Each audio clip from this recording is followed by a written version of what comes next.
کیا دین میں تغیر کیا جائے گا جبکہ ابھی میں زندہ ہوں؟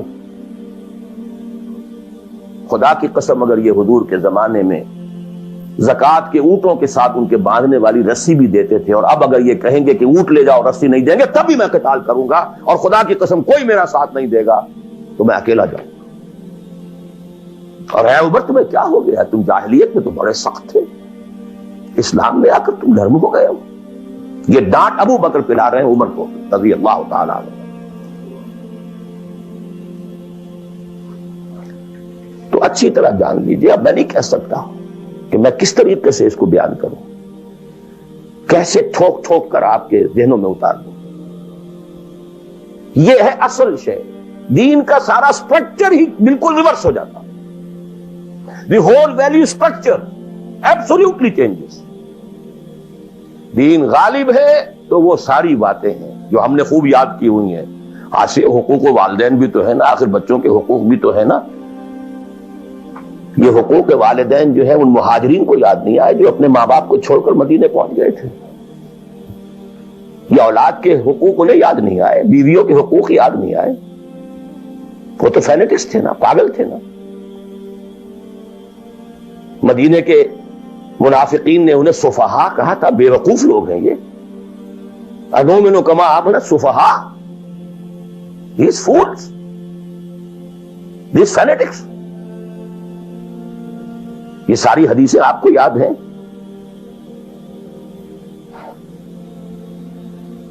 فرق ہے، اسلام غالب ہے تو مسئلہ کچھ اور۔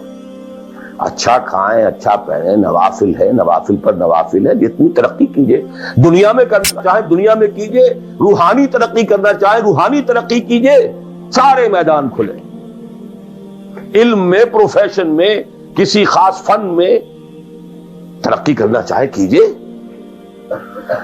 دین غالب نہیں ہے، اور آپ خود 50%، 60%، 70%، 90% کافر ہیں، اس لیے کہ اس ماحول کا جز ہے جس میں کفر کا نظام ہے۔ تو پہلا کام تو اپنے آپ کو اس کفر سے نجات دلانا ہوگا، پھر نماز بھی اسی کے لیے ہے۔ وَاسْتَعِینُوا بِالصَّبْرِ وَالصَّلَاةِ، مدد حاصل کرو نماز سے۔ کس کام کے لیے مدد حاصل کرو؟ the mission to make the deen of Allah supreme، ان اقیموا الدین۔ نماز اس کے لیے سب سروینٹ ہے، اس کے لیے مدد ہے۔ روزہ اسی کے لیے جنگ کرنے کی صلاحیت پیدا کرنے کے لیے ہے۔ اس لیے 23ویں رکوع میں سورہ بقرہ کے روزے اور رمضان کے احکام میں 24ویں رکوع میں قتال شروع ہو گیا، قاتلوا فی سبیل اللہ الذین یقاتلونکم۔ اور عرب جو ہے وہ روزہ رکھواتے ہی صرف گھوڑوں کو تھے، خود تو رکھتے ہی نہیں تھے، کیونکہ گھوڑے کو استعمال کرتے تھے لوٹ مار میں، غارت گری میں، جنگوں میں۔ اور گھوڑا ہے نرم نازک مزاج جانور، پیاس برداشت نہیں کر سکتا، بھوک برداشت نہیں کر سکتا، اونٹ تو کر جاتا، چاہیے تھا انہیں گھوڑا، لہذا گھوڑے کو عادی بناتے تھے دھوپ کا، پیاس کا، بھوک کا، تاکہ ایسا نہ ہو کہ اہم مارکے کا وقت اور گھوڑے صاحب جواب دیے بیٹھے ہوں تو سوار کیا کرے گا۔ تو ساما یسومو عربی زبان میں گھوڑے کے لیے تھا، انسانوں کے لیے تھا ہی نہیں۔ یہ تو مدینے میں آنے کے بعد پھر حضور نے یہودیوں کو دیکھا کہ روزہ رکھتے ہیں، تو آپ نے بھی مسلمانوں سے کہا عاشورہ کا روزہ ہے وغیرہ وغیرہ، چھوڑ دیجیے اس بات کو، لمبی ہو جائے گی۔ یہ ساری چیزیں اصل میں ہیں اس مقصد کے۔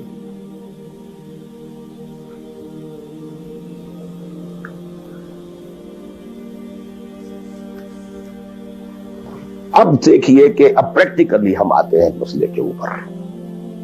آئی ہوپ میں اس سے زیادہ میں کہہ نہیں سکتا، میرے لیے ممکن نہیں ہے کہ میں اپنے احساسات کو جیسے کہ میرے ہیں آپ تک منتقل کر دوں۔ اور میں جانتا ہوں ایسے لوگوں کو جو 30 برس سے مجھے سن رہے ہیں اور یہ ساری باتیں سن رہے ہیں اور ٹس سے بس نہیں ہوتے۔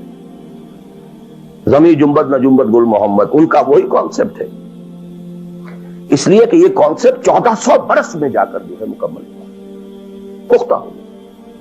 30 برس تھے خلافت راشدہ کے، اس کے بعد ڈاؤن فال، کانسیپٹ سٹارٹڈ چینجنگ، دین مذہب بنتا چلا گیا، سارا ایمفیسس نماز روزے حج عبادت پر ہو گیا، دین کا تصور ہی ختم ہے. اور پھر ہم میں سے جو لوگ غلام رہے وہ تو اتنے پھوگر ہو گئے کہ ملا کو جو ہے ہند میں سجدے کی اجازت ناداں یہ سمجھتا ہے کہ اسلام ہے آزاد.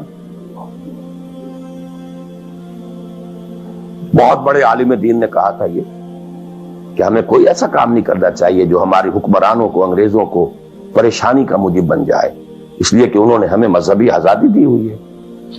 ہمارے نماز پڑھنے پہ کوئی قدغن نہیں ہے، ہمارے روزہ رکھنے پہ قدغن نہیں ہے، حج کرنے پہ قدغن نہیں ہے، لہذا we should be loyal to them.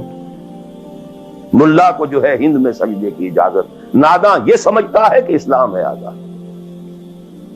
یہ کانسیپٹ اتنے پختہ ہو چکے ہیں، اتنے پختہ ہو چکے ہیں. ریچولزم، رسومات رہ گئی، رسم اذاں روح بلالی نہ رہی، فلسفہ رہ گیا، تلقین غزالی نہ رہی. نماز و روزہ و قربانی و حج یہ سب باقی ہیں، تو باقی نہیں.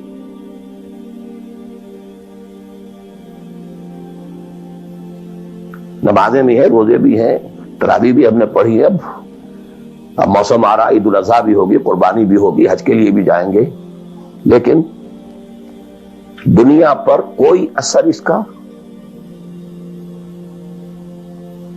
30 لاکھ آدمی حج کر کے آئیں گے، معاشرے پر کوئی زیرو کے برابر بھی کوئی اثر ہے. جو خود کا جا کر کے آتے ہیں ان پر کوئی اثر ہوتا ہے؟ جیسے گئے ویسے آئے. الٹا یہ کہ یہ اور کانفیڈنس لے آئے کہ پچھلے سارے گناہ معاف ہو گئے، اب اثر نو کرنے کی چھوٹ ہے. This is what is happening. اور میں اپنا 33 سال کا تجربہ آپ کو بتا رہا ہوں. اصل ڈیسائسو پوائنٹ اس کو سمجھ لیں اگر، تو آپ کا پورا تصور بدل جائے گا، ویلیو اسٹرکچر بدل جائے گا. لیکن نہیں تو پھر جو بھی ہے وہ ہے.